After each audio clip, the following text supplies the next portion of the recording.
अच्छा, तो ये मतलब अच्छा, तो गलत बात है, ये तो जाते थे इस वाले स्टूडियो के साथ। अरे क्या कमेंट कहाँ भाग गए? हम्म? ये तो हमारा फेवरेट बैच है, तुम इसी के कमेंट उड़ा दे रहे हो यार। आ जाएंगे ना आगे। वेरी गुड मॉर्निंग सभी को, बहुत नमस्कार। मनीष रामपाल, विजय चौहान, शुभम कुमार, मनोज पोलई, नए नए से नाम देख रहा हूँ यार आज मैं। क्या हो भाई, ये बच्चे आते नहीं है रेगुलर क्लास में या लेट? इन्होंने बैच ज्वाइन किया। गजाला, फिरदौश, नीतीश, राजन।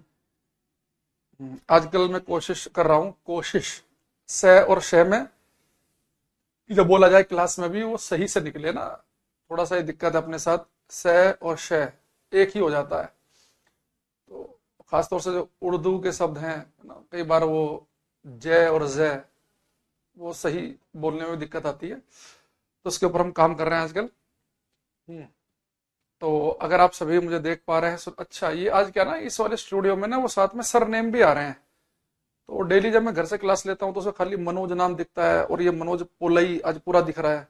शायद इस वजह से लगा कि ये बच्चा नया सा नाम है ना। बहुत सारे बच्चों जैसे राजन वर्मा, जिन्होंने पूरा नाम लिखा है ना, जो पूरे नाम भी दिख रहे हैं। तो पीछे का पूरा क्लास हो गया मेरा, इसलिए आज ऑनलाइन है। बढ़िया, चलो। अच्छा, कल की क्लास में हम प्लेन मिरर के बारे में कुछ बातें पढ़ रहे थे। अब इस प्लेन मिरर में हम एंड से में चलते हैं, ठीक है? इसे खत्म करने की कोशिश करेंगे। चलो,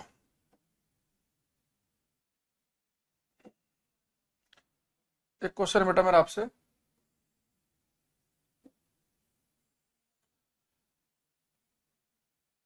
ये मैंने यहां पर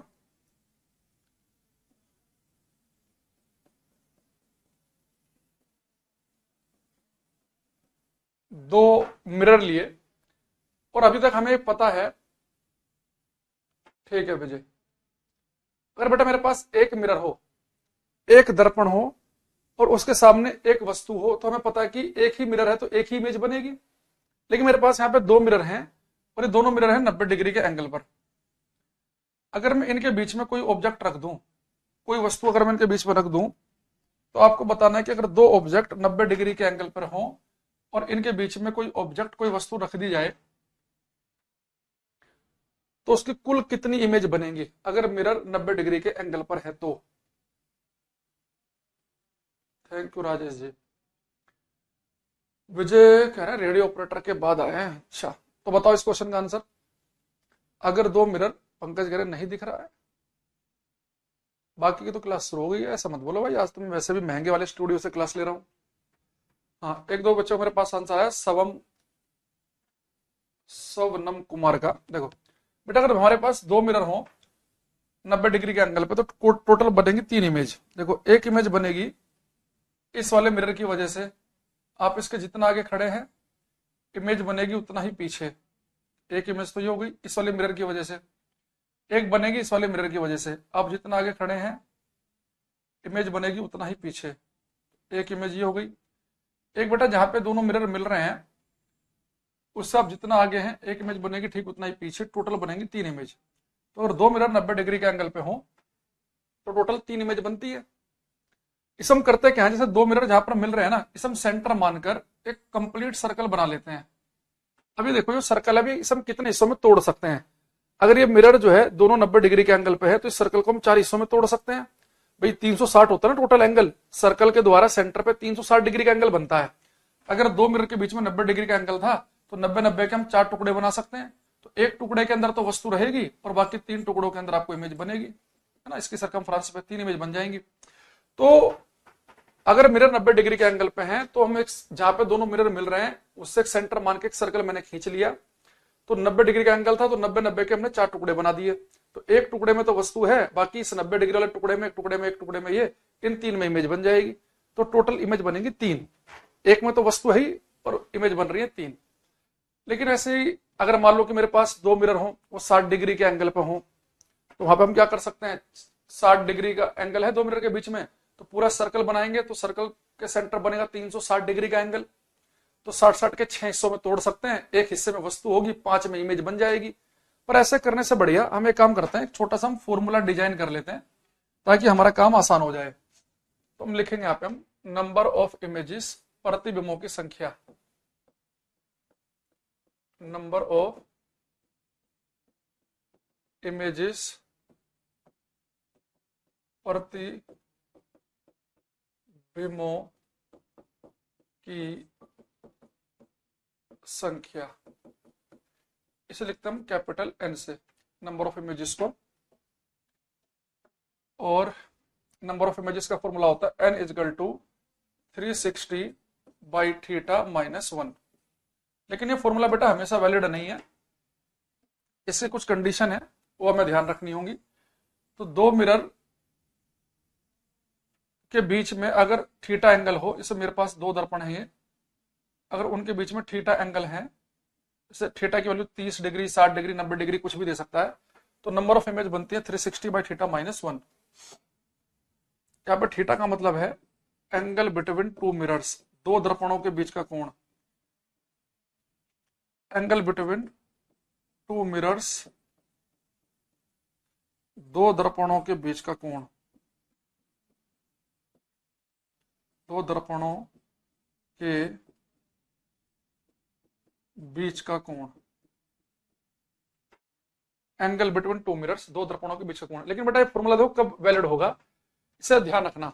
ये फॉर्मूला हमारा तभी काम करता है कि दो मिरर के बीच का एंगल थीटा तो है, ठीक है, पर जो ऑब्जेक्ट इन दोनों मिरर के बीच में रखा हुआ है ना, वो ऑब्जेक्ट जो है, अगर मैं मिरर के बीच में जो एंगल है, इस एंगल का एंगल बाइसेक्टर कर लूं, इसका कोण दुभाजक कर लूं, यानी इस एंगल को दो बराबर हिस्सों में तोड़ लूं, दो बराबर हिस्सों में, ये बेटा मेरा एंगल बाइसेक्टर वाली लाइन है, तो मेरा ऑब्जेक्ट जो है ना इस एंगल बाइसेक्टर वाली लाइन पर होना चाहिए, एंगल बाइसेक्टर वाली लाइन पर, यानी कि जितना एंगल नीचे बन रहा है ठीक उतना एंगल बनना चाहिए ऊपर, यानी कि सिमेट्रिक केस होना चाहिए, यानी ऑब्जेक्ट से जितना एंगल ये वाला मिरर बना रहा है उतने एंगल ये वाला मिरर भी बनाए।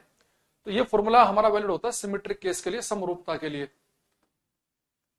सिमेट्रिक केस के लिए, समरूपता के लिए, यानी हमारा जो ऑब्जेक्ट है वो होना चाहिए इस एंगल बाइसेक्टर वाली लाइन के ऊपर, कोण दुभाजक वाली लाइन के ऊपर होना चाहिए, यानी कि जितना एंगल जो है नीचे बन रहा है ठीक उतना ही एंगल ऊपर भी बनना चाहिए। तो अगर हमारा ऑब्जेक्ट सिमेट्रिक रखा हुआ है तो इस केस में हमारे पास फॉर्मूला 360 बाई थीटा माइनस 1। इस फॉर्मूले को सोल्व करने के बाद में अगर आपका इवन नंबर आए, 2 4 5 6 8 आए तो वो भी सही है। Number of image even number भी हो सकती है सिमेट्रिक केस में, और ओड नंबर भी हो सकते हैं, विषम संख्या भी हो सकती है, 1 3 5 7।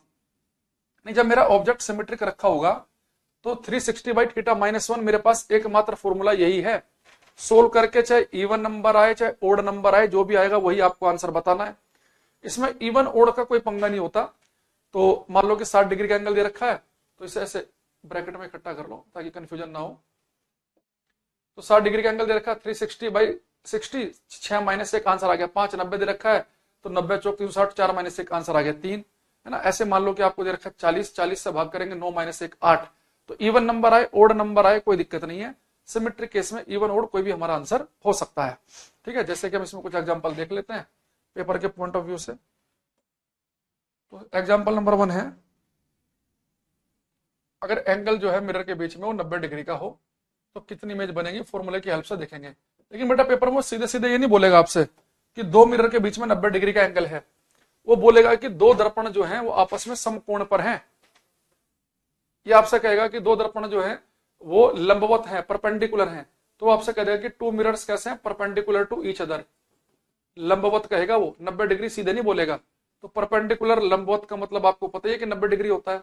तो नंबर ऑफ इमेज कितनी, 360 बाई 90 माइनस 1, 90 से भाग करेंगे 4 में से गया, आंसर आएगा 3। ये हमारा सही हो गया। दूसरा, अगर आपसे कह दे कि दो मिरर जो है वो 60 डिग्री के एंगल पे हैं तो नंबर ऑफ इमेज कितनी बनेगी, 360 बाई 60 माइनस 1, तो 60 से भाग करेंगे 6 माइनस 1, आंसर कितना आएगा 5।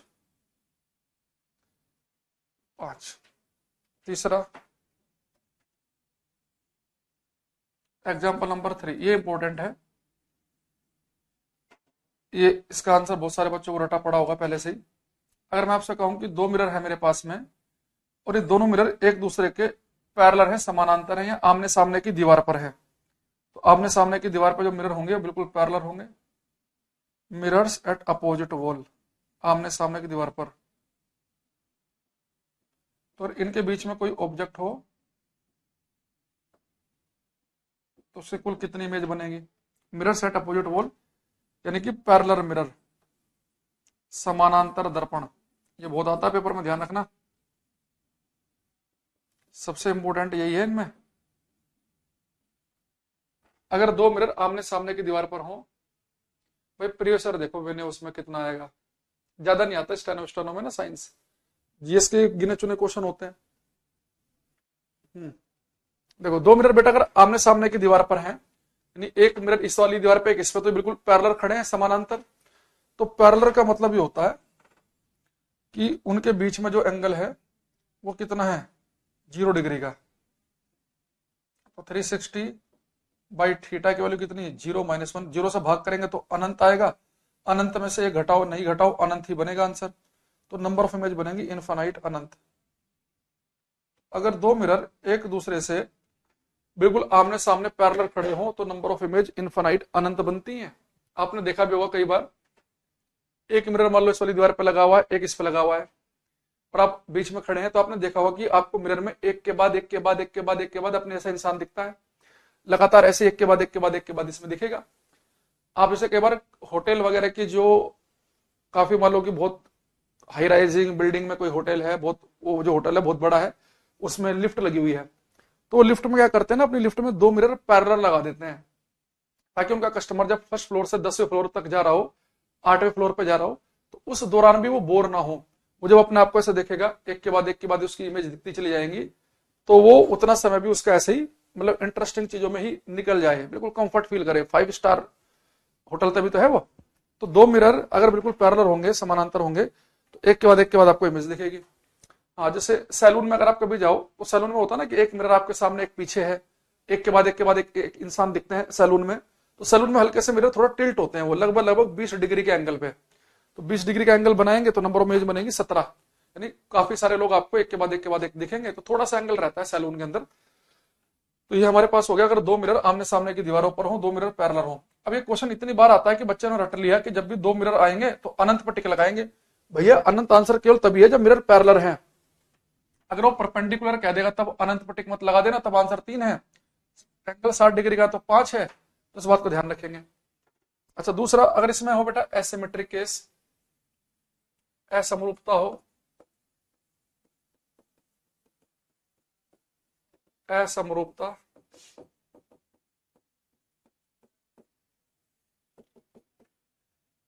देखो एसिमेट्रिक का मतलब क्या है कि दो मिरर है हमारे पास में, इनके बीच का एंगल है थीटा, लेकिन दोनों मिरर जो है ना, इनमें से ऑब्जेक्ट हमारा ऐसा है कि एक यहाँ पे मान लो ऑब्जेक्ट है, एक मिरर के तो नजदीक है और एक से बहुत दूर है। अगर एसिमेट्रिक केस हो, असमरूपता हो, तो नंबर ऑफ इमेज का बेटा जो फॉर्मूला है वो 360 बाई थीटा, ये भी ठीक है, और 360 बाई थीटा -1 ये भी सही है। अगर दोनों ही सही हैं तो भाई फिर तो आंसर 2 आएंगे। इस वाले से अगर आंसर 5 आया तो इससे तो 4 आएगा, इससे 3 आया तो इससे 2 आएगा। अब यहां समझना बेटा, एसिमेट्रिक केस में जो नंबर ऑफ इमेजेस बनती है ना आपकी, वो हमेशा बनती है ओड नंबर, विषम संख्या। इसमें इवन नंबर ऑफ इमेज नहीं बनती, जो प्रतिबिंबों की संख्या आती है वो ओड नंबर आती है। तो सबसे पहले जब एसिमेट्रिक केस होगा तो आप पहले 360 बाई थीटा लगाएंगे और 360 बाई थीटा को सोल्व करके देखेंगे नंबर क्या रहा है। अगर सोल्व करने के बाद आ गया इवन नंबर, सम संख्या आया, तो फिर आप उसमें से एक घटा के ओड नंबर आ जाएगा, वो आपका आंसर होगा। लेकिन आपने 360 बाई थीटा सोल्व किया और आपका यहाँ विषम संख्या ओड नंबर आ गया, 9 आ गया जैसे, तो फिर आप उसमें से एक घटाएंगे नहीं, उस 9 को ही आंसर बोल देंगे। यानी 360 बाई थीटा से अगर आपको ओड नंबर मिल गया तो बस यहीं पर रुक जाएंगे, आगे बढ़ेंगे ही नहीं। लेकिन यहां से अगर इवन नंबर मिला तो एक घटा के उसका ओड बना लेंगे। जबकि ये वाला नाटक जो है हमें सिमेट्रिक केस में नहीं करना, या इवन आए ओड आए हमें मतलब ही नहीं है, हमारे पास एक ही फॉर्मूला है। उस एक फॉर्मूले से 2 आ जाए तो भी ठीक, और 10 आ जाए तो भी ठीक, और 13 आ जाए तो भी ठीक। यानी कि अगर पेपर में सिमेट्रिक केस है तो हम यही फॉर्मूला लगाएंगे, कुछ सोचेंगे नहीं, इवन ओड वाला पंगा जो भी आ जाएगा वही हमारा आंसर। लेकिन जब एसिमेट्री केस होगा तो पहले 360 बाई थीटा लगाएंगे, अगर विषम संख्या मिल गया वहीं रुक जाएंगे, विषम नहीं मिला तो एक घटा के विषम बना लेंगे, वो हमारा आंसर बनेगा। जैसे हम कुछ क्वेश्चन देखते हैं यहाँ पे, उससे आपको ज्यादा बड़े समझ में आएगा। अगर मैं आपसे कह दूं कि दो मिरर जो है उनके बीच में 40 डिग्री का एंगल है, नंबर ऑफ इमेज कितनी बनेगी? एसिमेट्री केस है, असमरूपता है,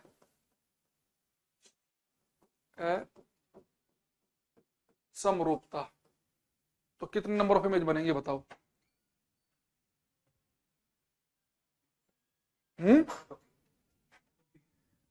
टॉपिक वो चल रहा है, ऑप्टिक्स से चल रहा है, वही कंटिन्यू रहेगा। भाई क्या हो रहा है देखना, फिर ये गायब हो जा रहा है, फिर नहीं आ रहा है, आ नहीं रहे हैं। पहले ब्लिंक करके कुछ देर में आ भी रहे थे।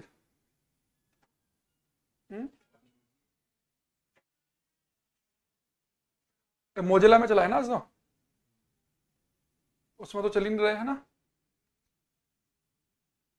देखो अब आप कहेंगे सर एसिमेट्रिक केस है, तो एसिमेट्रिक केस में हम पहले क्या करते हैं, 360 बाई थीटा लगाएंगे, थीटा की वैल्यू कितनी है 40, भाग क्या कितना आ गया 9, तो 9 तो ओड नंबर है, बस यहीं रुक जाएंगे, अब ये घटाने की जरूरत नहीं है, तो हमारा आंसर 9 आएगा इस क्वेश्चन का। अगर मैं आपसे बोल दूं कि दो मिरर जो है वो 90 डिग्री के एंगल पे हैं, नंबर ऑफ इमेज कितनी बनेगी, और इस बार एसिमेट्रिक केस है,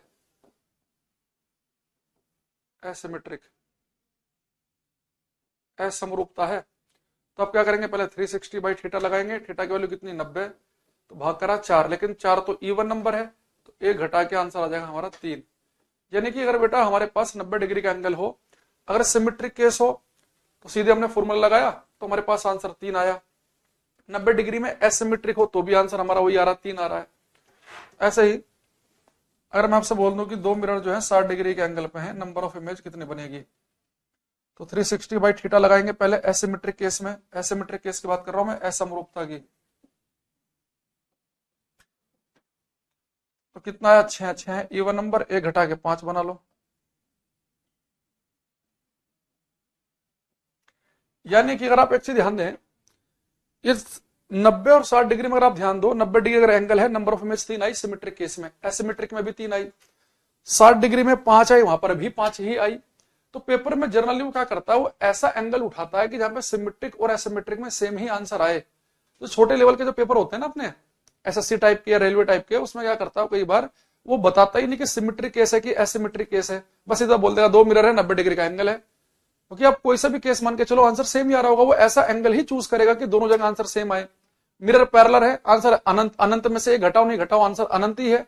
तो इसलिए 3 ही फेमस केस पूछता है नॉर्मली पेपर में, मिरर 90 डिग्री पे है तो 3 इमेज बनेगी, 60 पे है तो 5, और पैरेलल है तो इनफाइनाइट नंबर ऑफ इमेज बनेगी। तो आप सिमेट्री मान लो चाहे एसिमेट्री मान लो, लेकिन जब ऐसा हो कि जैसे मैंने अभी यहाँ पे 40 डिग्री का एंगल लिया था, यहाँ 40, तो भाग करा है तो यहाँ पे 9 आया एसिमेट्रिक केस में। अगर मैं 40 डिग्री का एंगल यहां ले लेता सिमेट्रिक केस में, सिमेट्रिक केस में तो हमारे पास एक ही फॉर्मूला है, 360 बाई थीटा -1, तो भाग करके यहाँ पे कितना था 9 में से गया, यहाँ पे तो 8 आंसर आ जाता है, यहाँ पे तो इवन और कोई भी आंसर आ सकता है। तो जब ऐसा हो कि सिमेट्रिक केस में आंसर अलग आए और एसिमेट्रिक केस में आंसर अलग आए, तब वो फिर बताएगा कि भाई दो मिरर के बीच में जो ऑब्जेक्ट रखा हुआ किस तरीके से रखा हुआ है, फिर वो क्लियरिटी देगा। तो अगर अभी कभी आपको पेपर करते समय अगर ये सिमेट्रिक एसिमेट्रिक वाला ना मिले, तो समझ जाना कि नॉर्मली उसने वही चूज किया है जिसमें दोनों में आंसर सेम आ सकता है। अदरवाइज फिर इस क्वेश्चन को आप चैलेंज कर सकते हैं, उसने क्लियर नहीं बताया है। तो सिमेट्री में 360 बाई थीटा -1 एक ही ऑप्शन है, आंसर कुछ भी आए, इवन आए ओड आए, वही हमारा फाइनल आंसर। लेकिन एसिमेट्रिक केस में पहले हम 360 बाई थीटा से देखेंगे, अगर ओड आ गया वहीं रुक जाएंगे, ओड नहीं आया तो एक घटा के उसका ओड नंबर बना लेंगे। ये बात आपको समझ में आई कि नहीं आई, ये पहले एक बार बताओ मुझे, ये हाँ या ना?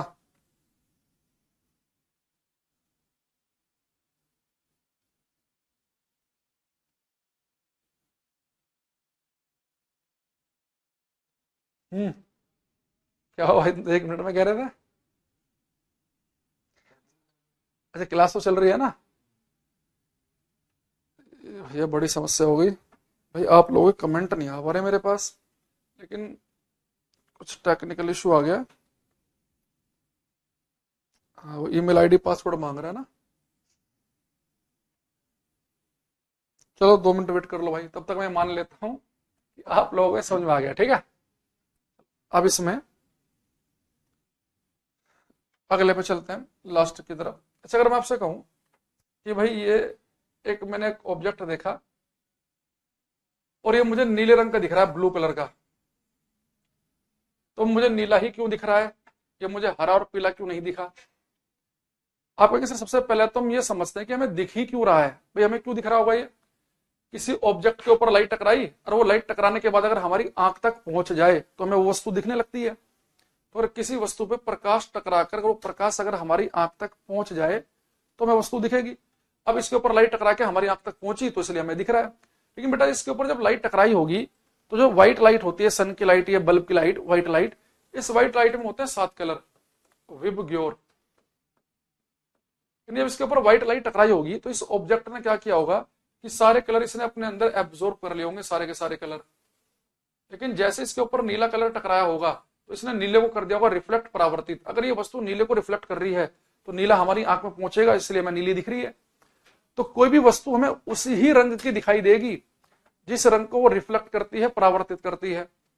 अगर कोई वस्तु हरे रंग को रिफ्लेक्ट करेगी, हरे को परावर्तित करेगी, तो हरा हमारी आंख में पहुंच जाएगा। हाँ, कमेंट आ रही है, ठीक है। तो बेटा अगर कोई वस्तु हरे रंग को रिफ्लेक्ट कर रही है, हरे रंग को परावर्तित कर रही है, तो हरा हमारी आंख में पहुंच गया, तो हमें हरी दिखेगी। कोई वस्तु लाल रंग को परावर्तित करे, लाल को रिफ्लेक्ट करे, तो लाल ही हमारी आंख में पहुंचेगा, तो लाल रंग की दिखेगी। बहुत सारे बच्चे गलत करके आ जाते हैं पेपर में। एक वस्तु हरे रंग की दिख रही है और पहले ऑप्शन पता क्या चिपकाएगा वो, वस्तु हरे रंग की इसलिए दिख रही है क्योंकि वस्तु हरे को एब्जॉर्ब कर लेती है। सबके कमेंट आ रहे हैं, अब दिख रहे हैं, अभी कमेंटबाजी मत करो, सबके दिख रहे हैं। तो अगर वो क्या बोलेगा कि एक वस्तु हरे रंग की इसलिए दिख रही है क्योंकि हरे को एब्जॉर्ब, अवशोषित कर लेती है। बच्चे सोचते हैं अच्छा ये वस्तु तो हरे को एब्जॉर्ब कर रही है, इसके अंदर तो हरा थोक के भाव में भरा पड़ा है, इसलिए हरी दिख रही है। अरे भाई, जो रंग वस्तु ने एब्जॉर्ब कर लिया, जो अवशोषित कर लिया वस्तु ने, वो तो आपकी आंख तक पहुंचा ही नहीं, तो उस रंग की नहीं दिखाई देगी। जो भी कलर एब्जॉर्ब किया जाएगा, वस्तु के अंदर घुस गया, वो हमारी आंख तक पहुंचा नहीं, तो वस्तु में दिखेगा ही नहीं, वो रंग दिखेगा ही नहीं। वस्तु जिस रंग को रिफ्लेक्ट करे, जिस रंग को परावर्तित करे, वो परावर्तित प्रकाश हमारी आंख में पहुंचेगा, तो उस रंग की वस्तु दिखेगी। अगर कोई वस्तु दो रंग को रिफ्लेक्ट करती होगी तो उन दोनों का दिखेगा, है ना। हाँ, असमरूपता में आंसर विषम संख्या आएगा। तो रोहित पहले आप क्या करेंगे, 360/θ को सोल्व करो। विषम आ गया वहीं रुक जाओ, विषम नहीं आया, ओड नहीं आया तो एक घटा लेना। लेकिन ये विषम वाला और सम वाला पंगा केवल असमरूपता वाले केस में है। समरूपता में तो एक ही फॉर्मूला है, उससे जो भी आ गया वही हमारे लिए भगवान का प्रसाद, और उसे प्रसाद समझ के मुसी पट्टी लगा देंगे। 2 आए, 3 आए, 5 आए, वहां पे कुछ पंगा नहीं करना हमें समरूपता वाले केस में। ठीक, तो अगर कोई आपसे कहे कि वस्तु नीली दिख रही है तो नीले को रिफ्लेक्ट किया होगा, हरी दिख रही है तो हरे को रिफ्लेक्ट किया होगा। अच्छा, मैं आपसे बोल दूं कि एक वस्तु मुझे दिख रही है काले रंग की, ब्लैक, तो कोई वस्तु मुझे ब्लैक कब दिखती है? कोई वस्तु हमें ब्लैक कब दिखती है? ब्लैक के लिए क्या करती होगी भाई? लाल रंग की वस्तु दिख रही है तो लाल को रिफ्लेक्ट कर रही है, लाल को परावर्तित। नीली जो दिख रही है वो नीली को रिफ्लेक्ट कर रही है ना। तो कोई वस्तु अगर मुझे काली दिख रही है तो काली वस्तु क्या करती होगी?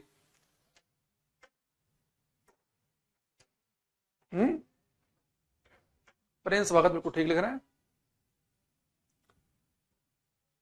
सर। अगर डिवाइड करने में फ्रैक्शन आ जाए तो, वैसे फ्रैक्शन वाला आपके में आता नहीं है, लेकिन अगर आ जाए ना तो फ्रैक्शन वाले में ऐसा करना होता है। जो भी जैसे आपकी वैल्यू आई, जैसे वैल्यू आई आपकी फ्रैक्शन वाले केस में, मान लो कि 8.2 मान लो वैल्यू आ गया आपकी, सोल्व किया आपने, 8.2 आ गया, है ना, फ्रैक्शन वाले केस में। तो फिर इस वैल्यू को लिखना पड़ता है 2n प्लस माइनस f की फॉर्म में। और जो f की वैल्यू है ना, वो ध्यान रखना वो 1 से कम होनी चाहिए। जैसे 2n की फॉर्म में लिखना है तो 8 को क्या लिख सकता हूं मैं, 2 चौक 8 प्लस 0.2, है ना, ऐसे लिख सकता हूं मैं। तो मैंने ऐसे लिख लिया। तो जो भी मेरे पास में ये नंबर आएगा, ये जो नंबर बनेगा, यानी कि जो पूरा इंटीजर बनेगा, पहले से मैं क्या करूंगा, 2n प्लस माइनस की फॉर्म में लिख लूंगा, और जो भी मेरे पास में इंटीजर वैल्यू आएगी वो मेरा आंसर हो जाएगा 8, यानी कि नंबर ऑफ इमेज हो जाएगी 8। अगर मान लो मैंने आया मेरे पास 7.8, तो लिख लो 2 चौक 8 माइनस 0.2, है ना। तो ये इधर याद रखना कि f की वैल्यू जो है वो 1 से कम होनी चाहिए। ये कंप्लीट जो इंटीजर आया, नंबर ऑफ इमेज 7.8 में भी कितनी हो गई, 8 हो गई, और 8.2 में भी कितनी हो गई, 8 हो गई। तो फिर आपको 2n प्लस माइनस f की फॉर्म में लिखना पड़ता है। अब ऐसा मान लो कि ये हो गया मेरे पास में n की वैल्यू होगी 9.2, तो इसे ऐसा मत कर देना कि 2 चौक 8 प्लस 1.2, ये वैल्यू 1 से कम रखनी है, तो इसे आप क्या लिख सकते हैं 2 पंजे 10 माइनस 0.8, तो 9.2 बन जाएगा। तो जो पूरा इंटीजर जो आया ये 10, ये नंबर ऑफ इमेज 10 बन जाएंगी। पर ये पूछता नहीं है हमारे इसमें ना, ये थोड़ा सा ना, मैंने पहले बताया कि निट जेई वगैरह के पेपर में ज्यादा पूछता है। ये मैं अपने पिछले 8-10 साल से पढ़ाने के एक्सपीरियंस के आधार पर बता रहा हूँ, क्योंकि जर्नल साइंस वगैरह में नहीं आते इस तरह के क्वेश्चन। कि मान लो अगर कभी आपने नंबर ऑफ इमेज में सोल्व किया और आपकी वैल्यू फ्रैक्शन में आ रही हो, तो सब 2n प्लस माइनस एफ की फॉर्म में लिखेंगे। तो n का मतलब यानी कि 2 के गुणा में लिखना है इसे, तो 2 चौक 8 हो गया, और ये 0.2 यानी कि 2 चौक 8 प्लस 0.2। तो याद रखना कि जो ये आपकी वैल्यू आई ना, ये f जो आया ये इसकी फॉर्म में ये 1 से कम आना चाहिए, ठीक है। तो जो पूरा इंटीजर बनेगा 8, ये मेरा आंसर हो गया। 7.8 को क्या लिख सकता हूँ 2 चौक 8 माइनस 0.2, तो पूरा 8 मेरा आंसर हो गया, है ना। ऐसे लिखा है यहाँ पे कि 9.2, 2 चौक 8 प्लस 1.2 नहीं लिख सकते, ये वैल्यू 1 से कम होनी चाहिए। तो 2 पंजे 10 माइनस 0.8, तो ये 10 आंसर हो गया, है ना। इस तरीके से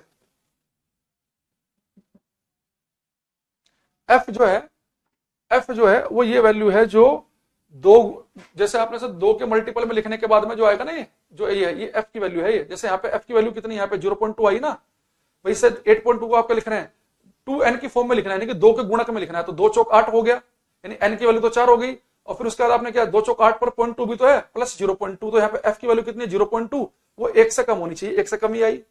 ऐसे यहाँ पे 2 चौक 8 माइनस 0.2, तो भी किससे कम आई, उससे आई, है ना। ऐसे यहाँ 2 पंजे 10, अब जैसे यहाँ पे किया आपने, ये अगर आप इसे यहाँ पे ऐसे लिख लें कि 2 चौक 8 कर लिया और प्लस 1.2 कर दिया, यानी कि यहाँ पे जो f की वैल्यू आई है, जो ये 2n के साथ जो जुड़ के आई है, वो 1 से कम होनी चाहिए, 1 से कम रहेगी तो ठीक आएगा। खैर वैसे आप इसे अवॉइड कर देना, आपके में तो खैर पढ़ाने का कोई फायदा वैसे है नहीं इसमें। आना क्वेश्चन यही वाला है कि 2 मिरर पैरेलल हैं, समानांतर है, आमने सामने की दीवार पे हैं, अनंत प्रतिबिंब बनेंगे, 90 डिग्री के एंगल पे हैं, तो इमेज बनेंगी 3। ये 60 वाला पूछ लेता तो बनती है 5। अब आते हैं अपने इस वाले क्वेश्चन पे। अगर मैं आपसे कहूं कि कोई वस्तु मुझे काली दिख रही है, तो काली ही क्यों दिख रही है, ब्लैक, तो आप बोलेंगे सर हमें कोई वस्तु ब्लैक इसलिए दिख रही है कि जब उसके ऊपर आके लाइट टकरा रही होगी तो वस्तु सारे के सारे कलर अपने अंदर एब्जॉर्ब कर लेती होगी। अगर कोई वस्तु सारे के सारे कलर ही अपने अंदर एब्जॉर्ब कर ले, तो वस्तु से कोई प्रकाश हमारी आंख तक पहुंचेगी तो वस्तु दिखेगी नहीं। और जब कुछ नहीं दिखता, आंखें बंद कर लो, जब कुछ नहीं दिखता तो नहीं उस हिस्से को हम काला बोलने लगेंगे, ब्लैक। तो मान लो उस पूरे बोर्ड में से इतना हिस्सा जो है, इस पर टकराने वाली लाइट जो है एब्जॉर्ब हो जा रही है, बाकी सारी चीजें दिख रही है, इतना हिस्सा नहीं दिख रहा, तो इतना हिस्सा में आपको अंधेरा दिखेगा, उसी अंधेरे को हम काला कह देते हैं। देखो फिजिक्स में सफेद और काला कोई रंग होता ही नहीं है। अगर पेपर में क्वेश्चन आ जाए ना कि निम्नलिखित में से कौन सा रंग नहीं है, तो व्हाइट और ब्लैक कोई कलर नहीं है। ब्लैक तो कोई वस्तु कब दिख रही है, जब उसने कोई रंग हमारी आंख तक पहुंचा ही नहीं है, तो हमें ब्लैक दिख रही है। व्हाइट कब दिखेगी, अगर कोई वस्तु सारे के सारे कलर रिफ्लेक्ट कर दे, सारे के सारे परावर्तित कर दे, तो सारे रंग हमारी आंख में पहुंच जाएंगे, और सबका कॉम्बिनेशन कैसा होता है, व्हाइट। तो कोई वस्तु सफेद तब दिखती है अगर वो सारे के सारे रंग परावर्तित कर दे, काली के लिए सारे के सारे रंग एब्जॉर्ब कर ले, वस्तु केवल हरे को रिफ्लेक्ट करे, हरे को परावर्तित करे, हरा हमारी आंख में पहुंचेगा, हरी दिखने के लिए हरा रिफ्लेक्ट होना चाहिए, लाल के लिए लाल होना चाहिए। तो वस्तु अगर जिस रंग को परावर्तित करेगी वही रंग दिखेगा। अगर सारे परावर्तित कर दे, सारे रिफ्लेक्ट कर दे तो व्हाइट दिखती है, सारे के सारे अवशोषित कर ले तो काली दिखती है। तो ये सारी बातें हम लिखेंगे और इनके आधार पर एक बहुत बढ़िया जो क्वेश्चन पेपर में आता है फिर हम उस पर आएंगे। देखो यहां लिखेंगे हम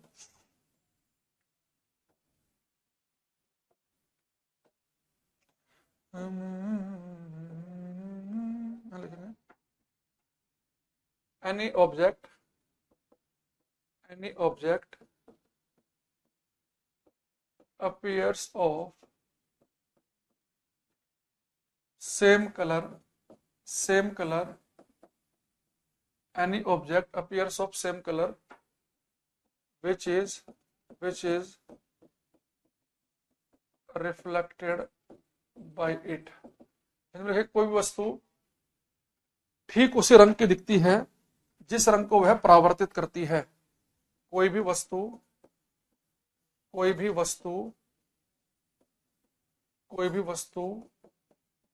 ठीक उसी रंग की दिखाई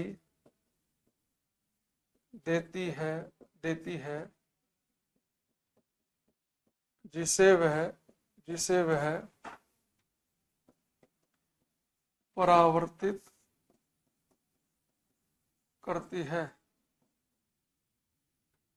any object appears of same colour which is reflected by it. For example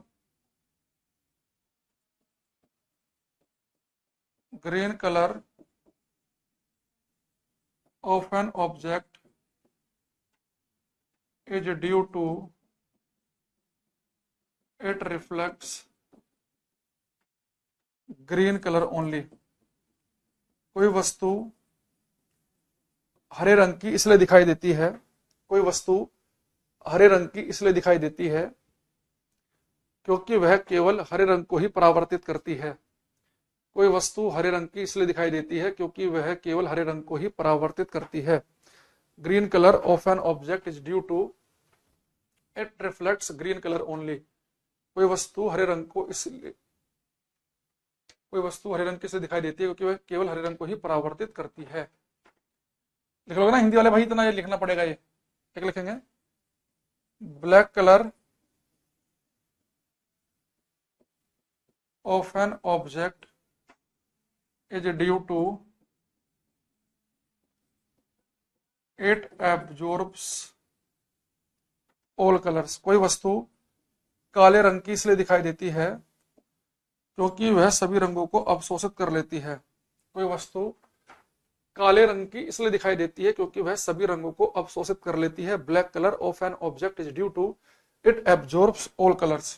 कोई वस्तु काले रंग की इसलिए दिखाई देती है क्योंकि वह सभी रंगों को अवशोषित कर लेती है। व्हाइट कलर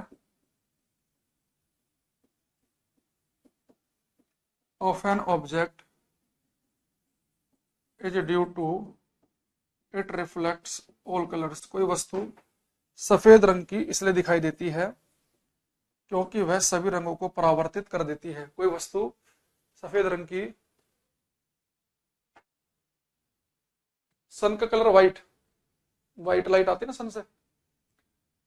कोई वस्तु सफेद रंग की इसलिए दिखाई देती है क्योंकि वह सभी रंगों को परावर्तित कर देती है। White colour of an object is due to it reflects all colour. कोई वस्तु सफेद रंग की इसलिए दिखाई देती है क्योंकि वह सभी रंगों को परावर्तित कर देती है। और काले के लिए सारे रंग को अवशोषित करेगी, हरे के लिए केवल हरे को ही परावर्तित करेगी। हाँ, कोई वस्तु सारे रंग रिफ्लेक्ट करे तो व्हाइट, कोई 2-3 रंग ही रिफ्लेक्ट करेगी तो उन 2-3 का जो भी कॉम्बिनेशन बनेगा वो दिखेगा। जैसे मान लो कोई वस्तु हरे और नीले 2 रंग को रिफ्लेक्ट करे तो वो दिखेगी ग्रीनिश ब्लू। तो ग्रीनिश ब्लू होता है सियान कलर, तो सियान कलर की दिखेगी वो। फिरोजी कलर होता है सियान कलर, फिरोजी कलर कुछ ऐसा होता है, कुछ ऐसा मान लो, है ना, कुछ ऐसा ग्रीनिश ब्लू। ये ले लो थोड़ा सा, हल्का सा ये ले लो, कुछ ऐसे इनका कुछ मिक्सर सा है ना, ग्रीनिश ब्लू कुछ वैसे दिखेगी। जैसे पीकॉक कलर होता है ना, मोर का पंख, मोर की गर्दन होती है ऐसे, कुछ वैसे। अब ये पेपर में कोई बकवास ये आपसे नहीं पूछ रहा, ये कोई नहीं पूछेगा कि वस्तु काली क्यों दिख रही है, सारे रंग अवशोषित कर लिए, सफेद क्यों दिख रही है, सारे के सारे रंग परावर्तित कर दिए, हरी क्यों दिख रही है क्योंकि हरे को ही रिफ्लेक्ट करती है, इस तरीके की नहीं पूछता। अब इसे आधार पर देखो क्वेश्चन पूछता क्या उसे देखना।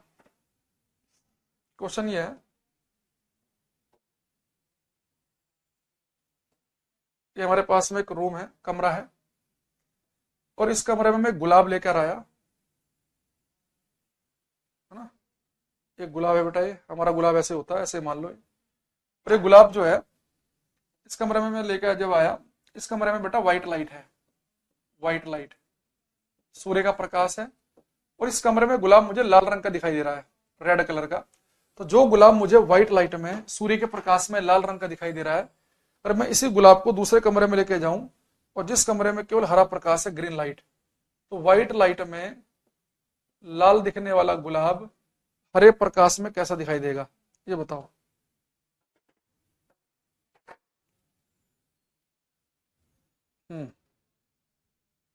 बताओ।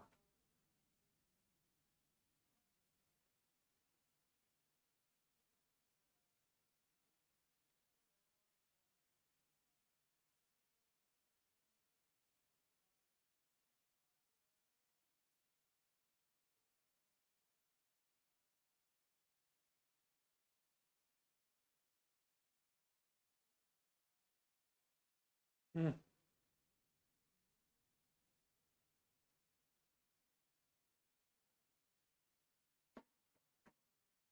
ये भाई कहाँ चला गया यार, एक सेकंड रुकना।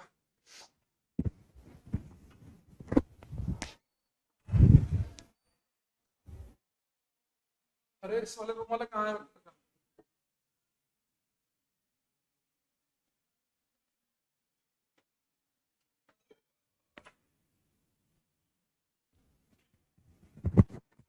कमेंट में नाटक हो रहा भाई, आज फिर उड़ गए दोबारा। देखो, अगर कोई गुलाब आपको व्हाइट लाइट में लाल रंग का दिख रहा है तो बेटा हरे प्रकाश में आपको दिखेगा ही नहीं, यानी कि सब ब्लैक बोलेंगे, काला। देखो कैसे भाई, व्हाइट लाइट का मतलब क्या है कि व्हाइट लाइट में 7 रंग होते हैं। विब ग्योर,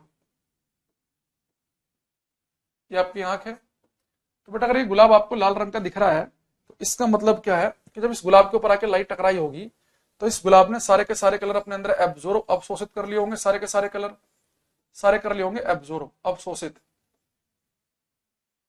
लेकिन जैसे इस गुलाब के ऊपर लाल रंग टकराया होगा, इसने लाल को कर दिया होगा रिफ्लेक्ट, परावर्तित, तभी तो आपको लाल दिख रहा है, क्योंकि लाल को रिफ्लेक्ट करता होगा।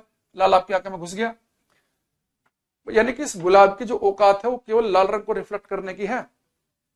ये गुलाब लाल रंग को रिफ्लेक्ट कर रहा है, लाल रंग को परावर्तित कर रहा है, तो लाल हमारी आंख में घुस गया तो लाल दिख रहा है। लाल के अलावा किसी और को रिफ्लेक्ट नहीं कर रहा है, बाकी सारे तो ये एब्जॉर्ब कर रहा है। अगर बाकी भी रिफ्लेक्ट करता तो फिर वो भी हमारी आंख में घुसता, फिर उन दोनों का कॉम्बिनेशन दिखता हमें। अब यहाँ पे बेटा इस गुलाब को मैं लेके चला गया इस हरे प्रकाश में, हरे प्रकाश में। अब जैसे इसके ऊपर एक ग्रीन लाइट टकराई होगी, हरा प्रकाश टकराया होगा, तो यहाँ पे देखो इस गुलाब की जो औकात है वो तो केवल लाल को ही रिफ्लेक्ट करने की है। लाल के अलावा चाहे हरा हो, नीला हो, आसमानी हो, बैंगनी हो, पीला हो, ऑरेंज हो, उन्हें तो एब्जॉर्ब कर रहा है। तो इस हरे को तो लगातार ही एब्जॉर्ब करता चला जाएगा, क्योंकि केवल लाल को ही परावर्तित कर सकता है, लाल के अलावा किसी और को नहीं कर सकता। तो जब लाल हरा घेरा आपने, हरा लगातार एब्जॉर्ब करेगा, आपकी आंख में कोई लाइट पहुंचे नहीं है। अगर आपकी आंख में कोई लाइट पहुंची नहीं तो आपको दिखेगा ही नहीं है, यानी कि आपको काला दिखेगा। तो और एक लाल रंग का बिल्कुल सुरख बढ़िया लाल गुलाब आप एक ऐसे कमरे में लेके जाए जहां पे केवल ग्रीन लाइट हो, हरा प्रकाश, बाहर से सन की लाइट ना आ रही हो, केवल ग्रीन लाइट हो, पूरा कमरा आपने बंद कर रखा है, पर्दे वर्दे लगा रखे हैं, और कोई ऐसा सोर्स बल्ब बल्ब लगाया जो केवल हरा प्रकाश फेंक रहा हो, उसमें गुलाब देखेंगे तो आपको दिखेगा नहीं, हो काला दिखेगा, ब्लैक।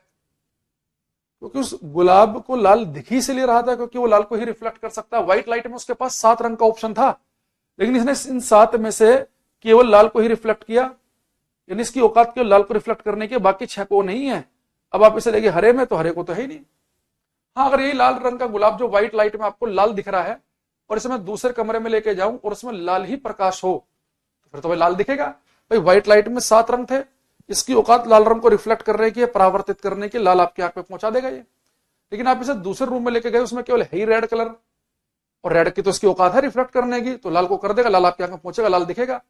यानी रंग बदलने पर ब्लैक बताना है। तो अगर मैं आपसे बोल दूं कि लाल रंग का जो गुलाब है उसे नीले प्रकाश में देखेंगे तो कैसा दिखेगा, काला दिखेगा, हरे प्रकाश में काला। लेकिन नीला गुलाब नीले प्रकाश में नीला, हरा गुलाब हरे प्रकाश में हरा, लाल प्रकाश गुलाब लाल प्रकाश में लाल। रंग बदल देंगे कि हरे रंग की चीज नीले प्रकाश में कैसी, काली। ये ध्यान रखना, बदलने पर काला बताना है। लिखेंगे इसमें हम रेड रोज, रेड रोज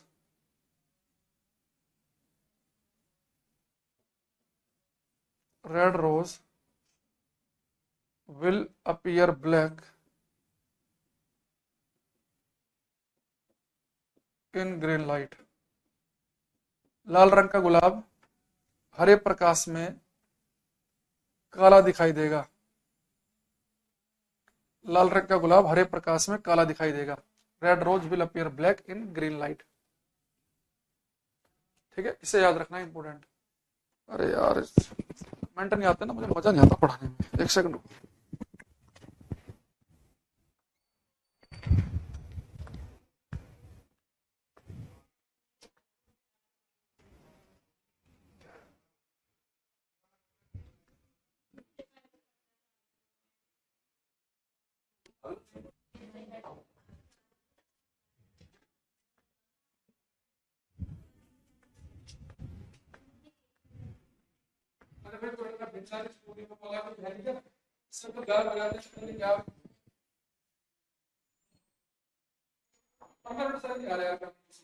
तुम भी आ रही बीच में, मैं पूरे में घूम आया हूँ 3 बार।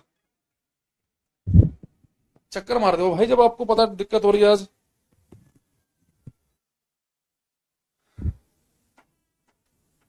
अब ये रिफ्लेक्शन ऑफ लाइट है, ये हमारा हो गया समाप्त। रिफ्लेक्शन ऑफ लाइट में अभी हमने एक तो पढ़ा है plane mirror reflection of light के अंदर, और एक हमने रिफ्लेक्शन ऑफ लाइट में क्या पढ़ा है, ये कि लाल रंग का गुलाब हरे प्रकाश में काला, या लाल कांच की प्लेट नीले प्रकाश में काली, ये आपको ध्यान रखना है ना।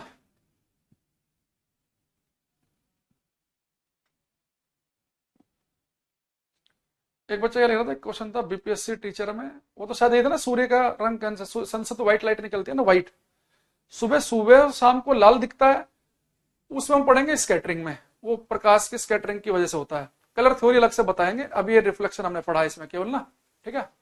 हाँ, कलर मिक्सर पढ़ाएंगे जिस चैप्टर के बिल्कुल एंड में हम पढ़ेंगे colour theory, primary colour, secondary colour, complementary colour आएंगे वो, है ना, इस चैप्टर के बिल्कुल एंड में आएंगे। अब यहां पे लिखेंगे हम रिफ्रैक्शन ऑफ लाइट, प्रकाश का अपवर्तन। रिफ्लेक्शन से जुड़ा हुआ किसी कुछ पूछना है तो पूछ सकता है वो, तभी हम फिर नेक्स्ट टॉपिक पर चलेंगे रिफ्रैक्शन पे। देख रहे हो टेक्नोलॉजी का फायदा, तुरंत एकदम कितना बेहतरीन लिखा गया। पर दिक्कत है कि टेक्नोलॉजी जो है ना केवल इंग्लिश में काम करती है, हिंदी में काम नहीं करती। हिंदी में तो हाथ से ही लिखना पड़ेगा ऐसे, रनिंग हैंड में प्रकाश का अपवर्तन, ये भाई बहुत इंपॉर्टेंट है, ये काम का है।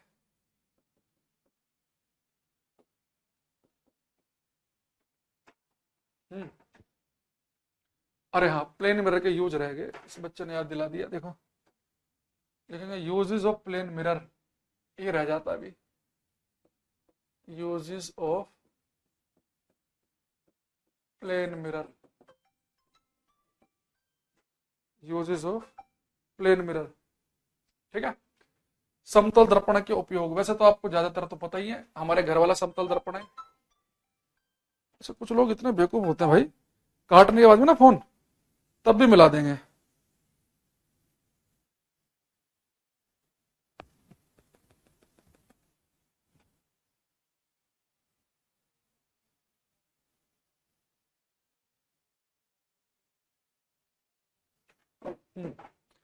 समतल दर्पण के उपयोग,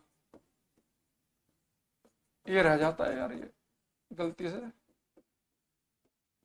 जब समतल दर्पण का पहला उपयोग क्या है, ये वही है जिसके सामने आप सुबह सुबह खड़े होते हो, ऐसे बाल वाल देखते हैं, ठीक है, ऐसे उन्हें बड़े बड़े बाल वाल सही लग रहे कि नहीं।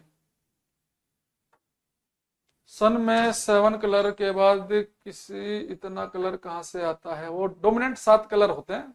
अब ऐसा नहीं है कि जैसे ना एक रेंज होती है वेवलेंथ की, जो सन की लाइट जो है उसके कलर निकल रहे हैं 4000 से लेकर 8000 तक।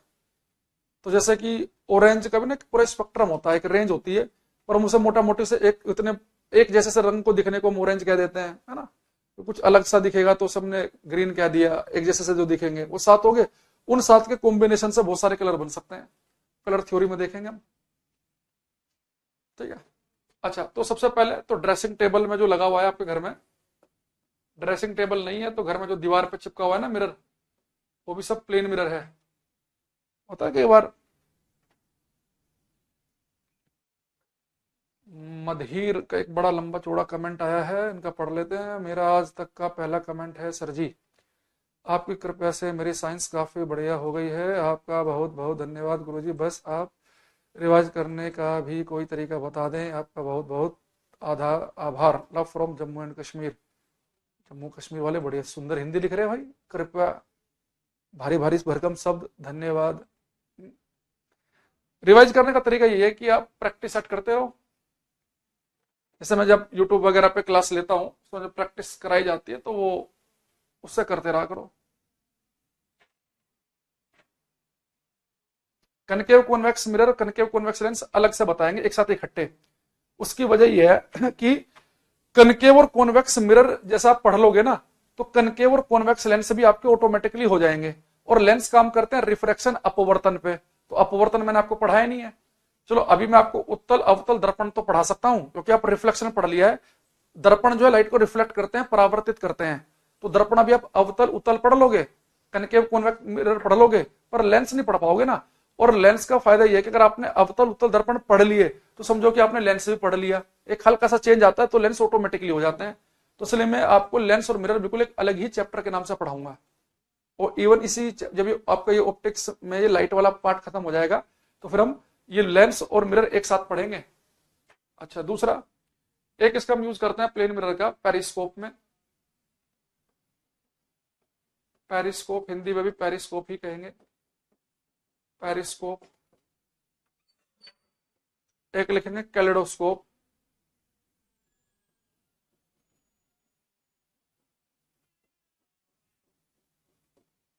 कैलेडोस्कोप या हिंदी में कैलेडोस्कोप भी लिखता है वो पेपर में, और बहुरूप दर्शक भी लिखता है, बहुरूप दर्शक। ठीक, यह समझना ध्यान से। भाई जो घर में ड्रेसिंग टेबल में लगा है तो सबको पता ही है ना। अब आया हमारे पास पेरिस्कोप और कैलेडोस्कोप, इनकी बात कर रहे हैं। पहले कैलेडोस्कोप ही कर लेते हैं, फिर पेरिस्कोप पे आएंगे। कैलेडोस्कोप हो सकता है कि बहुत सारे बच्चों ने बनाया भी हो, ठीक है।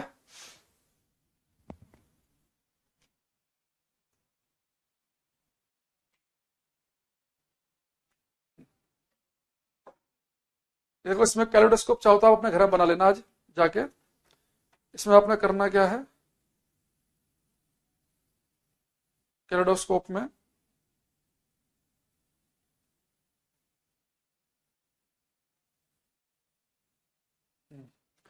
जितना बड़ा मेरे पास बेटा मोबाइल है ना, इतने बड़े बड़े आप 3 प्लेन मिरर लेना। जितना बड़ा मेरे पास में मोबाइल है, एक इतना बड़ा प्लेन मिरर, एक इतना बड़ा और एक इतना बड़ा, है ना। 3 प्लेन मिरर लेना, ऐसे ऐसे करके तीनों को लगा देना और इन तीनों को एक टेप से चिपका लेना।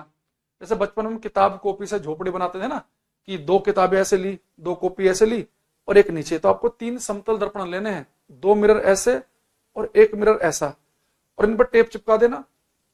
जब इनके ऊपर टेप चिपका दोगे ना तो कुछ स्पेस इधर से बचेगा खाली और कुछ इधर से बचेगा। तो आप क्या करना, इधर एक गत्ता लगाकर उसमें छेद कर लेना ताकि लाइट अंदर घुस सके, और इधर वाले छेद से रंग बिरंगे पत्थर, चूड़ियां रंग बिरंगी तोड़कर उसमें डाल लेना और उसे बंद कर देना और एक छेद कर लेना। तो इधर वाले छेद से बेटा लाइट अंदर घुसेगी, इन रंग बिरंगे पत्थरों पर टकराएगी, मिरर पर टकराएगी, रिफ्लेक्ट होकर एक लाइट जब आपकी आंख में पहुंचेगी ना, आपको बड़ा कलरफुल सा पैटर्न दिखाई देगा। तो जो कैलेडोस्कोप होता है ये समझो कि एक तरीके से बच्चों का एक टाइप का खिलौना सा है जिसमें आप कलरफुल पैटर्न देख सकते हैं।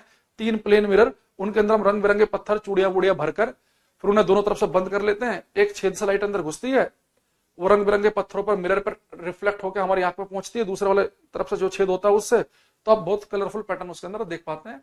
इसे हम कहते हैं कैलेडोस्कोप। ठीक, तो ये पेपर में आ जाता है कि कैलेडोस्कोप जो है वो उसके अंदर किस मिरर का यूज करते हैं। हाँ, एलपी वालों के लिए बिल्कुल बढ़िया है, हुसैन निवास कर पढ़ते रहो। देखो पेरिस्कोप क्या है, ये जैसे जनरली जैसे ये बेटा मान लो कि समुद्र है, समुद्र के अंदर पनडुब्बी है, तो पनडुब्बी वगैरह में लगा होता है ताकि हम समुद्र के बाहर का भी देख सकें। देखो पनडुब्बी मान लो कि समुद्र के अंदर चल रही है, ये सबमरीन है, ठीक है, ये पानी के अंदर चल रही है। अब यहाँ पे एक बंदा बैठा हुआ है, इसे समुद्र की सतह पे क्या गतिविधि चल रही है, कोई दुश्मन का जहाज वहाज घूम तो नहीं रहा है, क्या हो रहा है क्या नहीं, उसे ये सब देखना है। तो करेगा क्या, वो यहां से एक बटन दबाएगा तो एक पेरिस्कोप निकलेगा। तो पेरिस्कोप देखो ऐसा होता है इसका स्ट्रक्चर। तो इस पेरिस्कोप का एक पार्ट जो है, इस पेरिस्कोप का एक पार्ट जो है, थोड़ा अच्छा से बना लेते हैं,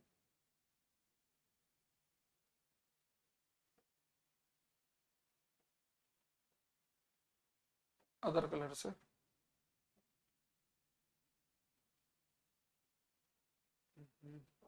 मजा नहीं आ रहा।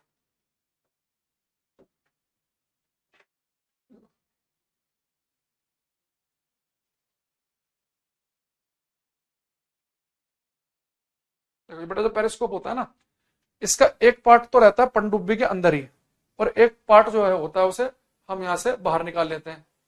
अब इसमें 2 प्लेन मिरर लगे होते हैं, 2 समतल दर्पण, और ये दोनों मिरर जो होते हैं एक दूसरे के बिल्कुल पैरेलल समानांतर लगे हुए हैं। ये दोनों बिल्कुल एक दूसरे के पैरेलल हैं। हालांकि अगर आप इसे जमीन से देखेंगे, जमीन से 45 डिग्री का कोण बना रहे हैं, पर आपस में है पैरेलल। मैं इसे अलग से यहां बना देता हूं। ये 2 मिरर जो हैं ये आपस में तो बिल्कुल पैरेलल खड़े हुए हैं, समानांतर खड़े हुए हैं। लेकिन अगर मैं जमीन से देखूं तो जमीन से कितने एंगल पे है, 45 डिग्री। तो आपस में पैरेलल और सतह से कितने एंगल पे होते हैं, 45 डिग्री के एंगल पे। अब मान लो कि बेटा देखो कोई चीज हमें कब दिखती है, अगर किसी चीज पर टकराने वाला प्रकाश अगर हमारी आंख तक पहुंच जाए तो हमें वो चीज दिखेगी। अब यहाँ पे सूर्य का प्रकाश टकराया इस जहाज के ऊपर, टकराने के बाद में लाइट जो इसके ऊपर टकराई इस वाले मिरर पर टकराई, यहाँ से रिफ्लेक्ट होकर इस वाले मिरर पर रिफ्लेक्ट हुई और यहाँ से आपकी आंख में पहुंच गई। तो इस पूरे जहाज को आप देख पाएंगे, क्योंकि इसमें आपने क्या किया, इसके ऊपर वाला टकराने वाला प्रकाश इस वाले मिरर पर टकराया, टकराने के बाद इस वाले मिरर पे, फिर आपकी आंख तक पहुंच गया। तो इसमें पेरिस्कोप में दो प्लेन मिरर लगे होते हैं। आपस में अगर पूछेगा कि दोनों समतल दर्पण आपस में कैसे हैं, तो एक दूसरे के पैरेलल समानांतर है, लेकिन जमीन से कितने एंगल पे होते हैं, 45 डिग्री के एंगल पर। तो जनरली हम इसका किसी ऑब्स्टेकल, किसी अवरोध के दूसरी तरफ देखने में भी यूज कर सकते हैं। मान लो कि बहुत ऊंची दीवार है ये, मान लो बहुत ऊंची दीवार है ये, और कुछ ऐसे करके दीवार है और आप यहाँ पे खड़े हैं,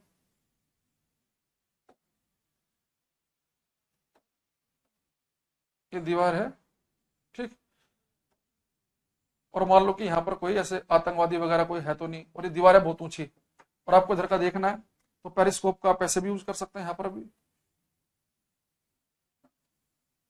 ये मान लो यहाँ पे आपकी आंख है ये, तो इसमें क्या होगा, फिर से वही दो चीज, जैसे मान लो कि इस तरफ का देखना है आपको, इस तरफ का ना, ये दो मिरर लगा देंगे हम यहाँ पे। तो यहाँ पे जो अब ये नहीं कि बिल्कुल ये वाला तो नहीं दिखेगा, खैर वैसे इसमें जो भी इसके सामने, मतलब ये मैं मान के चल रहा हूँ कि इधर कोई है, कोई बंदा, उसके ऊपर जो लाइट टकराई वो इस वाले मिरर पर टकराएगी, फिर इस वाले मिरर पर टकराएगी, फिर इसकी आंख में पहुंच जाएगी, तो उसे देख पाएगा वो। यानी कुल मिला के इसमें जनरली होता क्या है, जैसे मान लो ये केवल इतनी यहाँ तक की दीवार है ये, और मैं चाह रहा हूँ कि मैं ऐसे झांक के ना देखूं, ऐसे करके ना देखूं, तो मैं ऐसे पेरिस्कोप को हल्का सा उठाऊंगा, वो पेरिस्कोप को मैं बाहर निकालूंगा, ठीक है, और मैं मेरी आंख यहाँ पर रहेगी और पेरिस्कोप का एक हिस्सा यहाँ पर रहेगा, बिल्कुल दीवार के बिल्कुल साथ में यहाँ पे चिपका दूंगा। तो वहां पे अगर कोई ऐसे चलते हुए आ रहा है, ठीक दीवार के बराबर से हाइट का ही है, तो वहां से हम उसे देख पाएंगे। तो ऐसा कर सकते हैं हम इससे। तो पेरिस्कोप जनरली आपको पनडुब्बी सबमरीन वगैरह में ज्यादा देखने को मिलता है, कि आप सबमरीन जो है उस वो पानी के अंदर ही है, और अंदर से ही आप क्या कर सके, समुद्र के बाहर का देख सकें।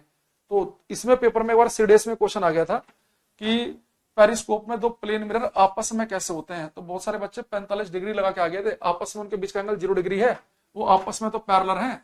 अगर वो सतह से पूछता है कि सतह से कितने एंगल पे होते हैं, तो आपको 45 डिग्री का एंगल बनाना है।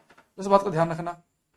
एक बार पेपर में क्वेश्चन आ गया कि ये पेरिस्कोप या कैलिडोस्कोप ये किस सिद्धांत पे काम करते हैं। देखो हर वो जगह, हर वो इंस्ट्रूमेंट जिसमें मिरर लगा है, जिसमें दर्पण लगा है, तो मिरर का काम ही होता है लाइट का रिफ्लेक्ट करने का। तो ये काम किस पे करते हैं, laws of reflection of light, ये प्रकाश के परावर्तन पे काम करते हैं, प्रकाश के परावर्तन के नियम पर, प्रकाश के परावर्तन के नियम पर, ठीक है। तो ये थोड़ा ध्यान रखना कि पेरिस्कोप कैलिडोस्कोप इस पर दोबारा समझेंगे।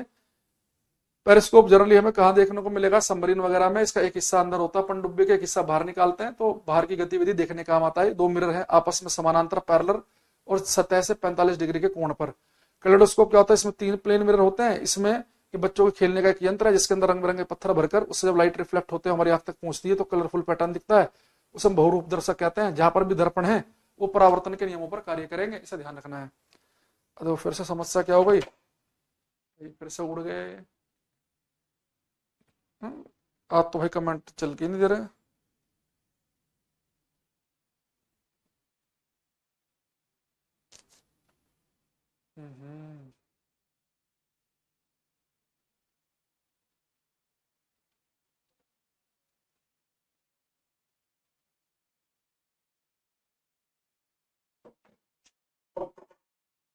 क्या करें यार,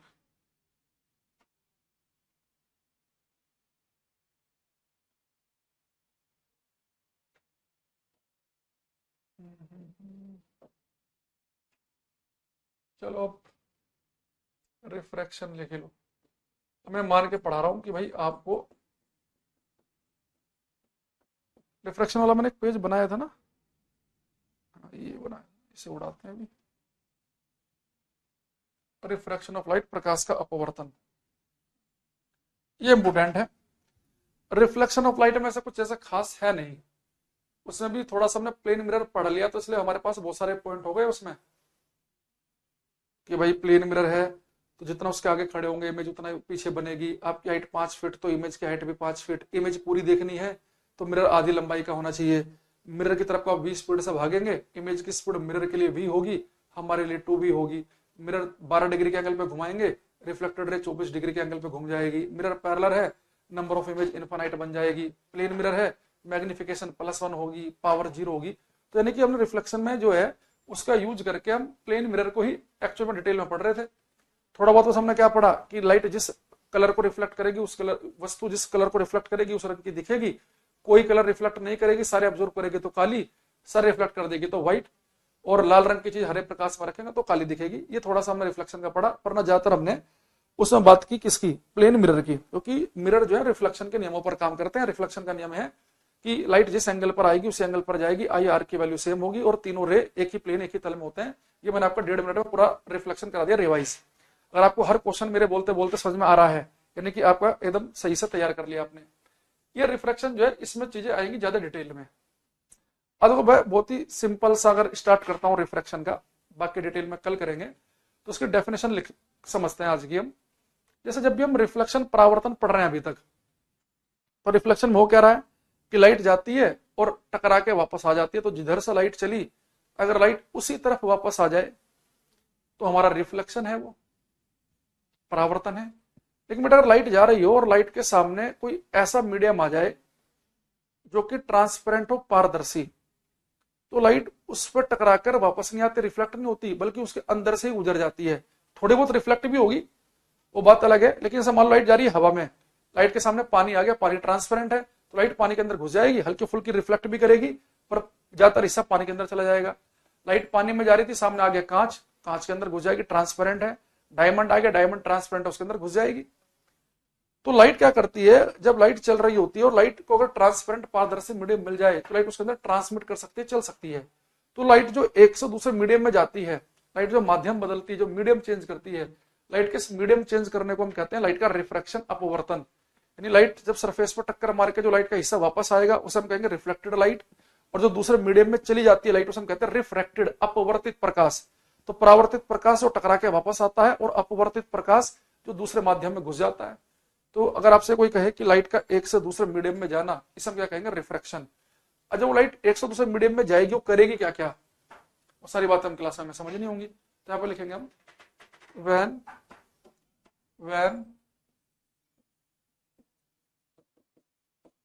light enters from one medium to another, when light enters from one medium to another, comma, this event is called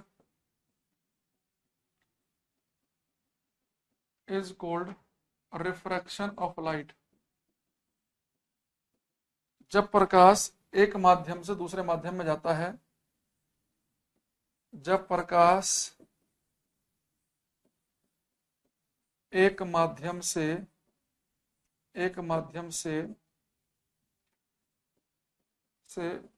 दूसरे माध्यम में जाता है, तो यह घटना प्रकाश का अपवर्तन कहलाती है। तो यह घटना प्रकाश का अपवर्तन कहलाती है। एक से दूसरे मीडियम में जाना रिफ्रैक्शन, अपवर्तन कहलाएगी। चलो बाकी भाई आज कमेंट नहीं आ रहे हैं, तो कल की क्लास में देखेंगे इसे हम, है ना।